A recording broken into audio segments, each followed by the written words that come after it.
Heyo, what's up? For today's video, Kantang Kinagwang. Ngayon, di ko na patatagalin pa. Sasabihin ko na agad sa inyo. Ipapakita ko na. Ito na. Comment lang po kayo, panoorin nyo po.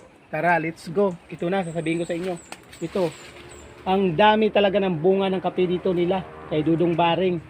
Ito, napakagandang tingnan. Hindi ka magsasawa sa makikita ko ninyong kape. Comment lang po kayo kung ano yung masasabi ninyo sa mga ginagawa kong vlog. Ito po. Oh, di ba? Napakaangas talaga yung kape nila. Hindi yung sabi na maangas ha. Maganda yung kape nila dito. Mintinado ito. Tingnan mo. Di ba? Oh. Napakaganda yan. Oh. Talagang dito lang po niyo yan makikita. Sa Mindanao lang po niyo yan makikita itong kape na to. Dito to sa Barangay Limulan sa Purok 3 ito. Kay Dudong Baring po to. Panoorin nyo, di ba? Napakaganda. Cameraman, ikot mo yung camera. Di ba? Napakaganda yan. At saka ito. Yan puno lahat. Ang bunga. Napakarami. Ito, sasabihin ko sa inyo, ito po yung bulak ng kape. Yung bulak na to, makinig ka.